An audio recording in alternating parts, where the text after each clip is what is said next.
You know, like when I was a kid, if I was nervous, I was scared, I wouldn't want to do something, he'd always tell me to just face it, you know, get it over with. He would always say, stupid, he would always say,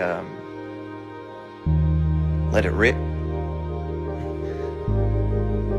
And the more he wouldn't respond, and the more our relationship kind of strained, the deeper into this I went and the better I got. And the routine of the kitchen was so consistent and exacting and busy and hard and alive, and I lost track of time and he died. Spanky. And he left me his restaurant.